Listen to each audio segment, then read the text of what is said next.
Deep into that darkness peering, long I stood there, wondering, fearing, doubting.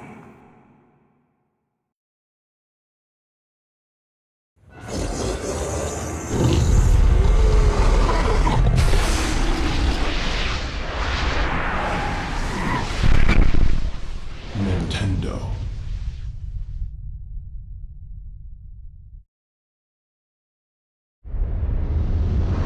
You too will come to understand fear as I have.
Hello, ladies and gentlemen, it is Dork and Beans here, playing one of my favorite games, Eternal Darkness, Sanity's Requiem.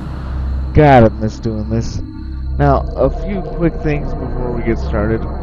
I've played this game a ton, I've beaten it quite a few times, but that doesn't mean I remember every single thing, and by that I mean, I don't remember where to go in every single level, so there's going to be times when I get lost, but I will try my best to alleviate that. But anyway, yes, this is one of my absolute favorite games of all time, and there's just nothing else quite like it in terms of atmosphere. This game might be lax in terms of like actual difficulty, although there are some parts that can be a bit challenging, like with the enemies if you're not careful and you get overwhelmed. But it's not really a difficult game at all, but it's still one of my favorites.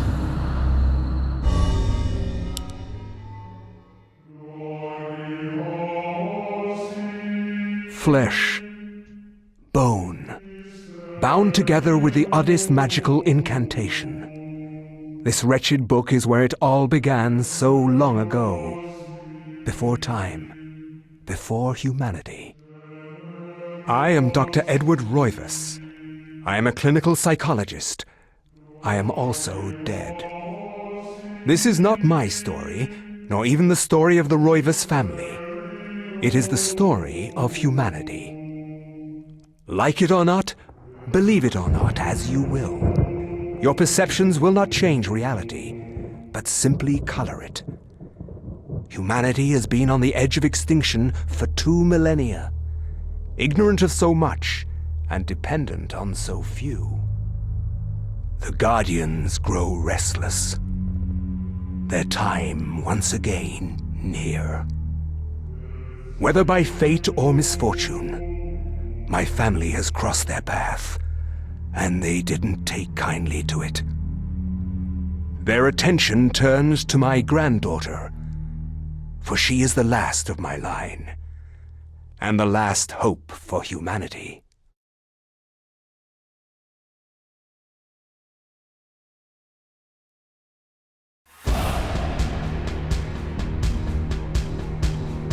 I tell you, when they first threw me in here as a kid, I was like, okay, what the hell am I supposed to do? But it's actually pretty simple. You can't die here. All you gotta do is shoot these zombies until they either kill you or you run out of ammo, like so, and you just run around until the scene progresses, like so.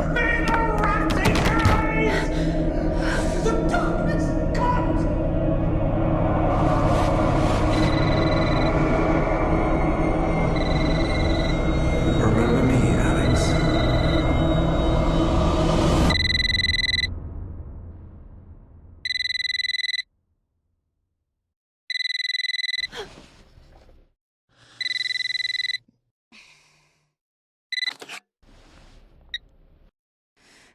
Hello? Miss Alexandra Roivas? Yeah, who's this? This is Inspector LeGrasse of the Rhode Island Police.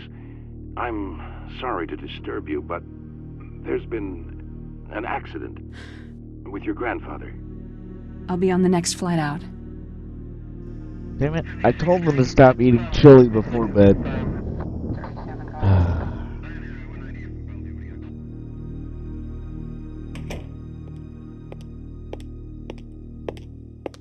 Miss Roivas, I'm pleased to meet you. I trust you had a pleasant trip? Yes, I suppose so, considering. Yes, my condolences. This is most unpleasant. It's a shame we couldn't meet under brighter circumstances.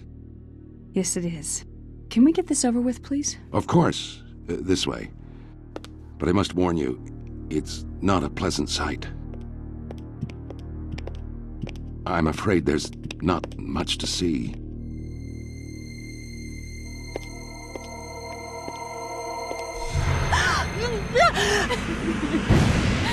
Well, alrighty then, it's a bit deeper than a chili accident, but, Miss Roivas, is that your grandfather, Edward?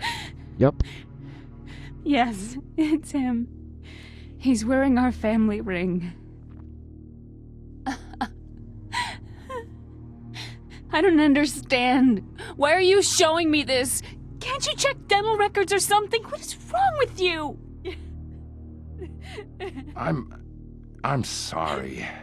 It's my job, lady. You're the only living relative, and no, we can't check dental records. There's no head. None of this makes sense. There's no sign of intrusion, and there was certainly a lot of force used here. I have never seen anything like this in my 20 years on the force. We have no evidence except for the body, and what's left doesn't say much. We don't have a single clue. Well, you better find out who did this. I'm not leaving Rhode Island until you do. There must be some clue in this old mansion revealing what happened. I want answers. So do I. I wish I had some. 2 weeks later, shocked by her grandfather's mysterious death and frustrated at the incompetence of the local police, Alex vows to uncover the truth. She decides to search the mansion, the place where Edward conducted his research. If there was a tie to his past and possibly a tie to his murderer, it would be here. Alright, so the first thing we're going to do is take a look at this clock here, because there's a key we will need. Beautiful carriage clock. The hands appear to be stuck, yet the clock continues to tick, with the time permanently set to 3:33. Hint, hint. There's a key in the back of the clock, presumably for winding it. Should Alex look at the key? Yes.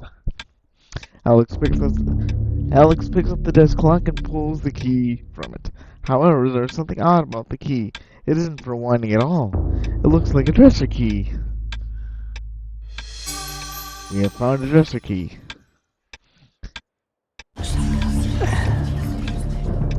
So, another thing we're going to do is go up here.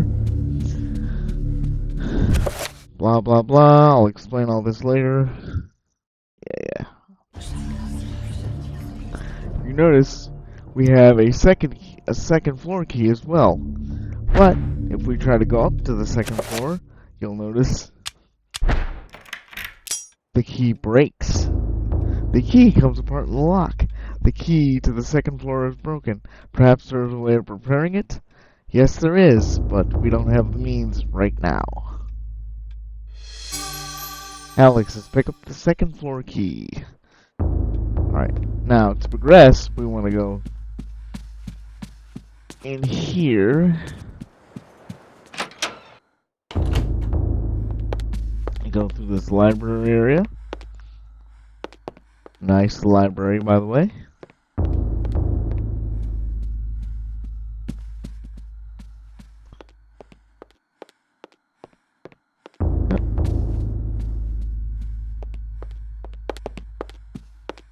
Run through here. And we want to have a look at this clock here.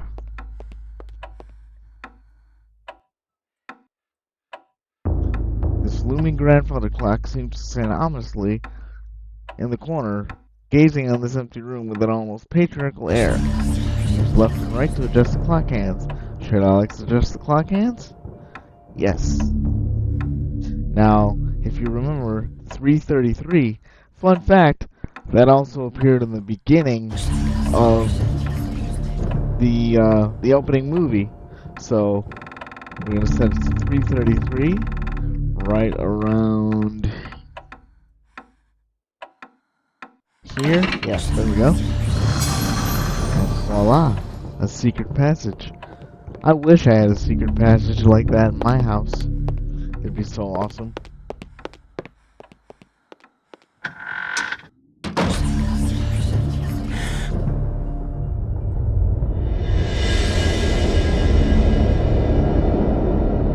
I like how the giant book is just screaming, "Look at me," to progress the story. But before we do that, we're going to pick up this gladius here. An ancient Roman weapon. A gladius is on display above the fireplace mantle. Another token of eclectic junk. Oh, it is far from junk. It is far from junk. Because we can equip it. And now we can chop things. 1, 2, 3. Now we will take a look at the giant book. A large, leather-bound antique book rests upon the shelf. I can't read. The cluttered desk. Should Alex read the book? Yes. I mean, she shouldn't, but if we want to solve this mystery, we have to.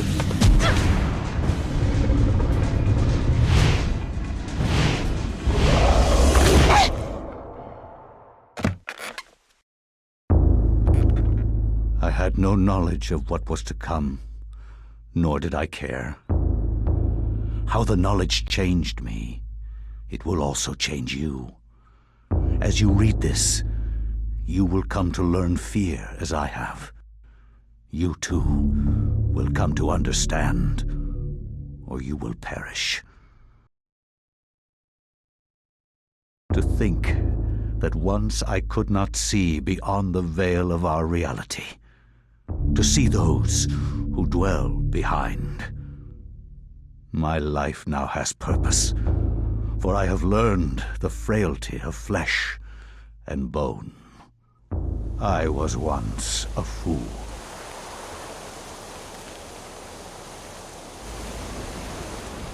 Where is quies candamest? Where is conservandine?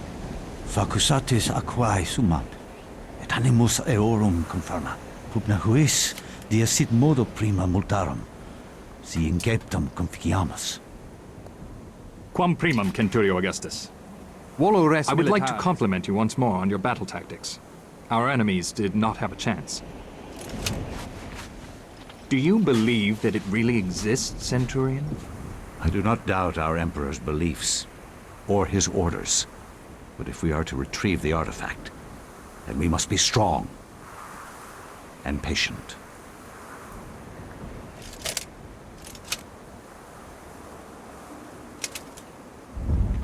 Come to us, pious Augustus.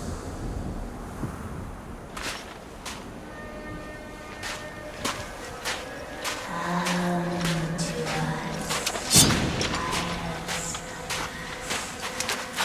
Yeah, that's cool.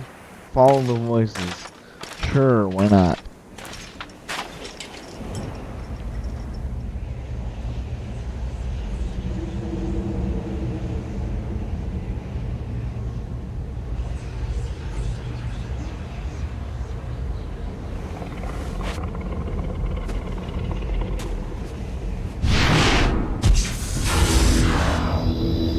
Now would probably be a good time to run.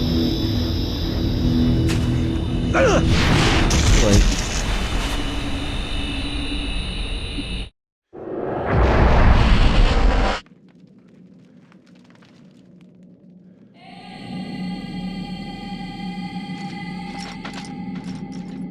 alright. So we are now in the Forbidden City. We will be coming back here about 4 times throughout the game. We'll be visiting many different places multiple times as many different characters throughout the game. A ladder leads into the dark heart of the labyrinth. Danger lurks beneath, yet pious, courageous resolve does not buckle.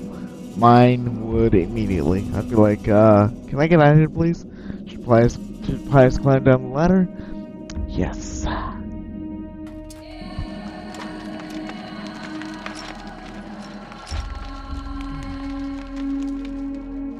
Nice decor, nice feng shui. Hey, what do you know? It's the zombies from our dream.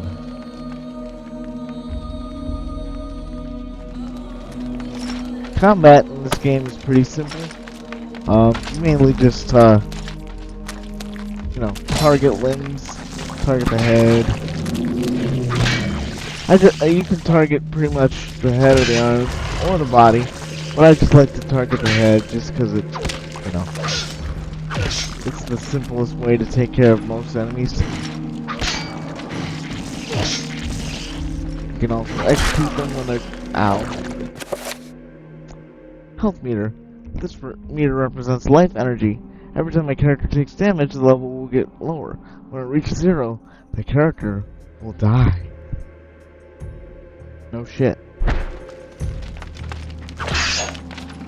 So, finishing him off is an important mechanic because it will increase your sanity, which is a mechanic that we don't see in this chapter, but since we don't have sanity in this chapter, we are going to just ignore the enemies, other than chopping off their head.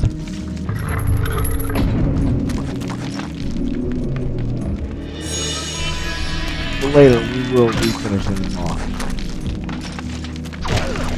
Ow! Okay, I normally don't get hit this much, in this chapter at least. Let's players first and all that. Okay, get away from me.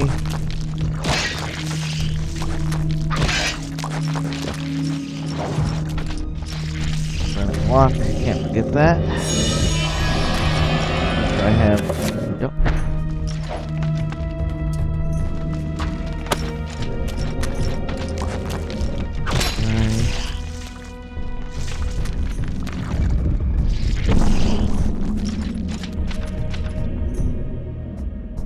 I like how he's just running through here like a boss. I would totally be cowering in fear if this was real, I'm not gonna lie. Undead zombies everywhere trying to kill me. Can we go in there? Because there's a thing we need. There we go. Alright, just chop off the head so these guys don't bother us. Away. Target the head. Target the head, please. Thank you. Alright, so now what we want to do here is put the stones that we found in their corresponding color socket. Very difficult puzzle. Alright, so red. We want red.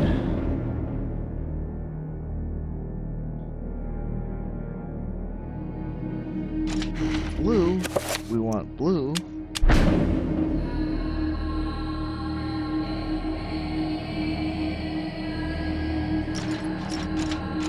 Green, we want green. Green, green, we want green.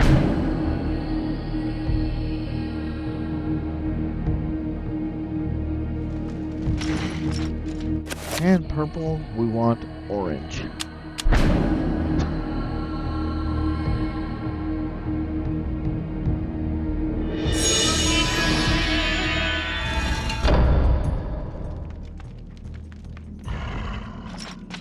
One of the unfortunate things with this game is there's a lot of backtracking sometimes, and sometimes it can be a bit tedious, but that doesn't really take away my love for the game. Alright, Pius, you must prove your worth by destroying this statue. Pressing R will enable Pius to select which target to attack. Releasing the right trigger slightly, and then pressing it again will cycle between multiple targets. Pius can attack specific body parts while locked onto an enemy by moving the control stick and pressing A. Using up, left, and right to attack the arms. Alright, yep, there we go. So basically it's just telling you about limb targeting. All you need to do is hit the head, hit the arms, and the body. Bingo.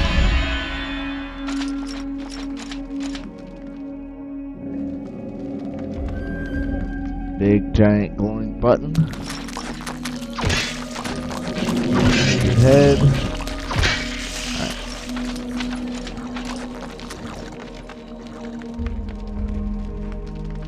A button attached to a small pylon softly illuminates the room. A bizarre energy seems to radiate from it. Should Pius push the button? Well, we came this far, so why not?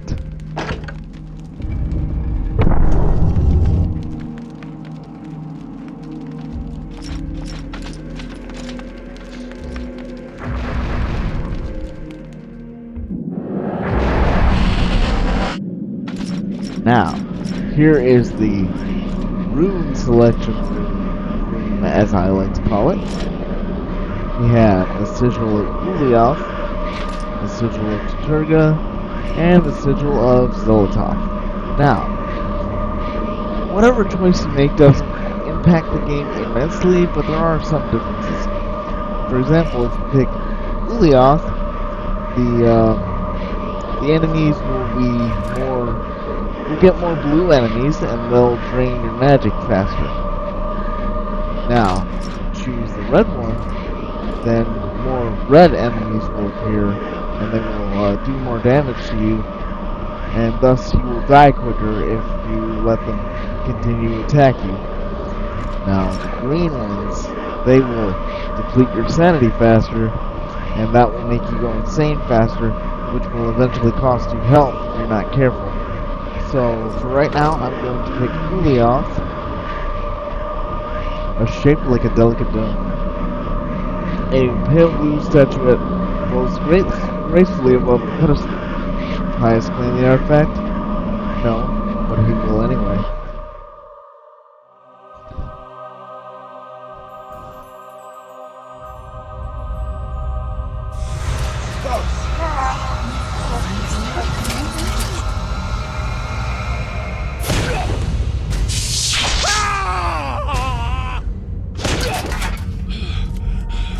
Looks painful.